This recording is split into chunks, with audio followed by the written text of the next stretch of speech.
Je m'appelle Lakshmi, je suis journaliste. La deuxième question est la suivante. Les hommes musulmans sont autorisés à se marier 4 ou 5 fois, je crois, et ils n'ont pas besoin de la permission de leurs épouses. Vous savez, la permission de la première épouse pour se marier. Je veux dire, corrigez-moi si je me trompe, pour se marier un plus grand nombre de fois. Je ne vois donc aucune logique à cela, car je crois que c'est un homme, une femme. C'est l'institution du mariage. Je vous en prie, clarifiez. Merci. J'en viens à votre deuxième question. Dans l'islam, les hommes se marient 4 fois, 5 fois, et ils ne demandent pas la permission à la première femme. Pourquoi? En ce qui concerne la polygamie, l'islam est la seule religion, et le Coran est la seule écriture religieuse sur la surface de la terre qui dit de n'en épouser qu'une seule. Il n'y a pas d'autre texte religieux que le Coran. Je suis un étudiant en religion comparée qui dit de n'en épouser qu'un seul. Aucun verset de la Bible, aucun verset de la Bhagavad Gita, aucun verset des Védas ne dit de n'épouser qu'une seule personne, à l'exception du Coran. Si vous lisez les écritures hindoues dans le Ramayana, le père de Sri Ram, combien de femmes avait-il? Combien de femmes? Plus d'une. Plus d'une, 3 femmes. Très bien. Elle est chrétienne. Selon le Mahabharat, combien de femmes avait-il? Illimité. Pas illimité. Vous ne connaissez pas bien les Écritures. Non, Avait-il 4 femmes? je n'en ai aucune idée.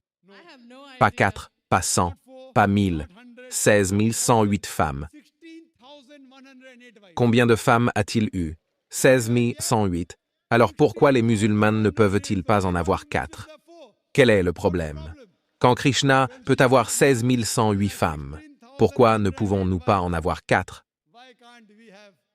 De plus, si vous lisez le Vishnu Purana, chapitre 24, verset 1, il est dit qu'un brahman peut avoir jusqu'à 4 femmes. Si vous lisez les Écritures juives, elles vous autorisent à avoir autant de femmes que vous le souhaitez. Si vous lisez la Bible chrétienne, elle vous autorise à avoir autant de femmes que vous le souhaitez. Si vous lisez la Bible, Abraham avait 3 femmes.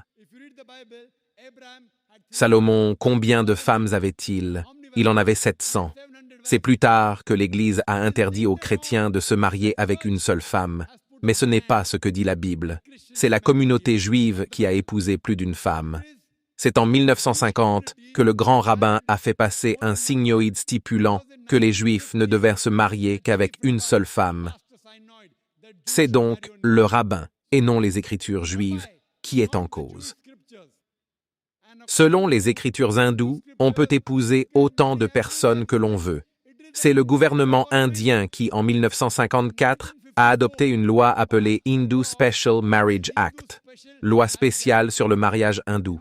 Cette loi stipule que les hindous ne doivent se marier qu'avec une seule personne.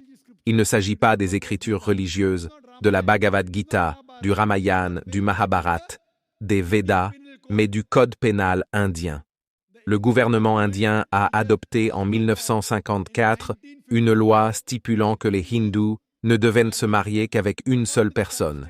Mais d'après les statistiques sur le statut des femmes dans l'islam, si vous lisez les documents du gouvernement à la page 667, il est dit que les musulmans font des mariages polygames.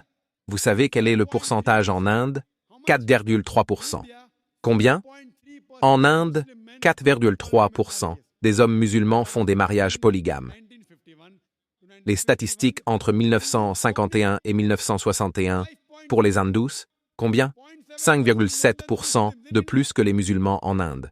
Selon le gouvernement indien, bien que la loi l'interdise, les hindous pratiquent plus de mariages polygames que les musulmans. Pourquoi? Analysons maintenant ce que dit le Coran. Le Coran dit dans la sourate « Les femmes » jusqu'au verset 3, d'épouser les femmes de son choix par 2, 3 ou 4. Mais si vous ne pouvez pas faire justice, n'en épousez qu'une seule.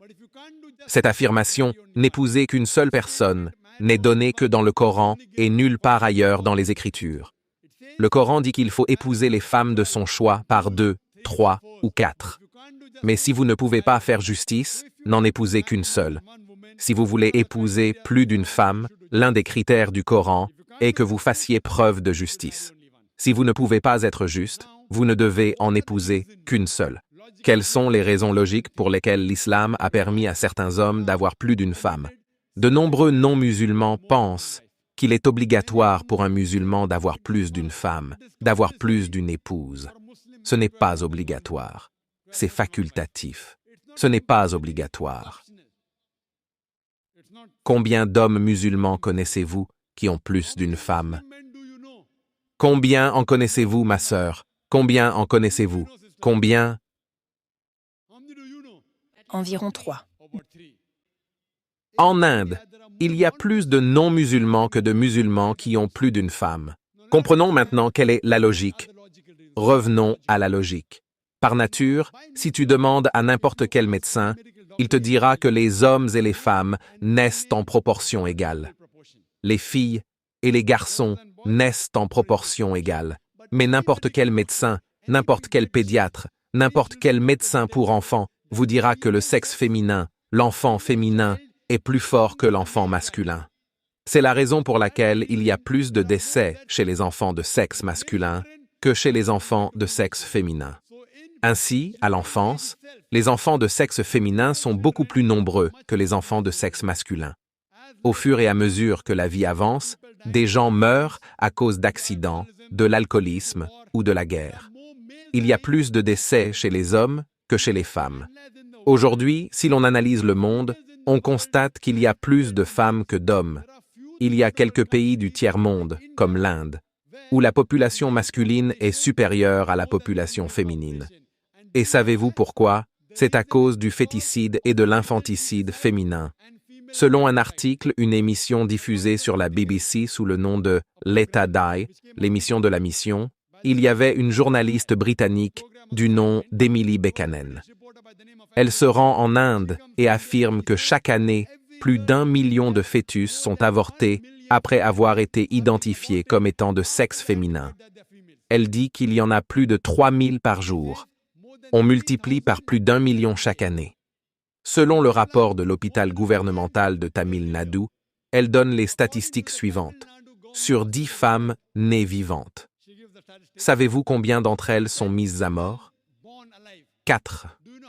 Ma sœur, savez-vous que le Tamil Nadu, votre État bien-aimé, selon les statistiques du gouvernement, sur 10 femmes nées vivantes dans l'hôpital gouvernemental, 4 sont mises à mort.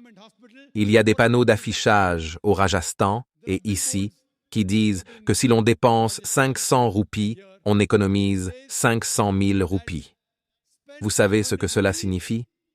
Dépensez 500 roupies, faites une échographie, une amniocenthèse, et si l'enfant que vous portez est une femme avorteuse, vous économiserez 500 000 roupies. Peut-être que quelques centaines de milliers de roupies l'amènent et que les 100 000 roupies restantes constituent la dot. Si vous mettez fin à cette pratique diabolique en Inde, notre pays bien-aimé, mettez fin à l'infanticide féminin, mettez fin à l'infanticide féminin, même en Inde. La population féminine sera supérieure à la population masculine si vous regardez le reste du monde. Si vous regardez New York seulement, il y a plus d'1 million de femmes que d'hommes. Aux États-Unis seulement, il y a 7,8 millions de femmes de plus que d'hommes. Au Royaume-Uni seulement, il y a 4 millions de femmes de plus que d'hommes. En Allemagne seulement, il y a 5 millions de femmes de plus que d'hommes. En Russie seulement, il y a 9 millions de femmes de plus que d'hommes. Et Dieu seul sait combien de millions de femmes de plus que d'hommes dans le monde. Supposons que je sois d'accord avec votre philosophie.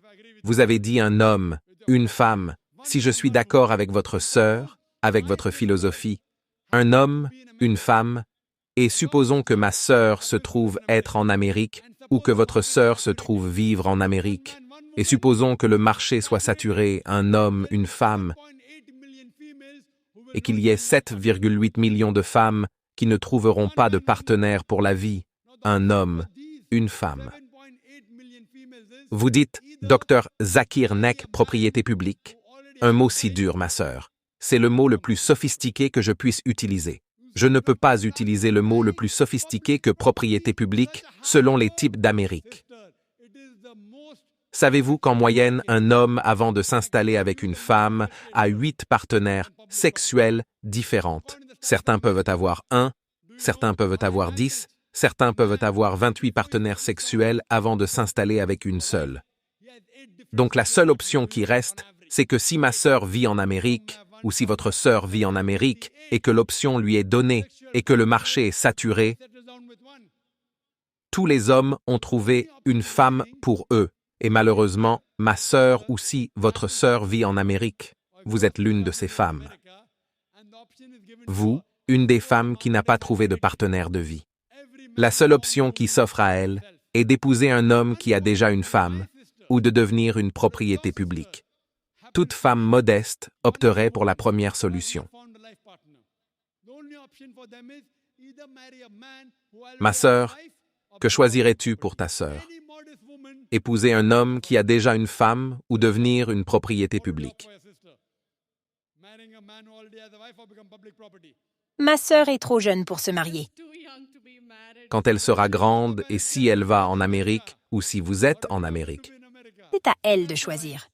Que préférez-vous pour elle? Vous êtes la sœur aînée. Préférerais-tu qu'elle devienne une propriété publique ou qu'elle épouse un homme qui a déjà une femme et qu'elle obtienne les mêmes droits? Dans l'islam, si vous avez une deuxième femme, vous avez les mêmes droits. En Amérique, la propriété publique n'a aucun droit. Elle est dégradée, déshonorée. En islam, elle a les mêmes droits. Elle est honorée. Que préférez-vous pour votre petite sœur quand elle sera grande? Il est parfois difficile de dire la vérité, n'est-ce pas? Surtout devant un public aussi nombreux. Quoi qu'il en soit, j'ai votre réponse, ma sœur. Je vous remercie. Et votre silence en témoigne. C'est donc pour protéger la femme, et non pour la dégrader, que l'islam permet aux hommes d'épouser plus d'une femme. À propos d'une question, est-il obligatoire que le mari demande la permission à sa femme? Ce n'est pas obligatoire parce que si elle veut protéger, si cet homme veut protéger une autre femme.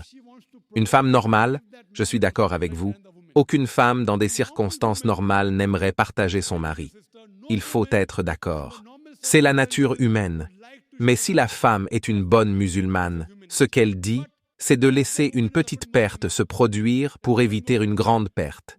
Elle dira, « Je sais que partager mon mari est une perte pour moi, mais je préférerais qu'il y ait une petite perte pour moi afin d'éviter que ma sœur ne devienne une propriété publique. » C'est un bon être humain. Donc, elle donnerait sûrement la permission au mari d'épouser une deuxième femme, si elle est une bonne musulmane. Mais demander la permission n'est pas une obligation, c'est préférable. Mais il faut au moins informer le mari pour qu'il rende justice aux deux femmes. J'espère avoir répondu à votre question, ma sœur. J'espère que cela répond à votre question, ma sœur.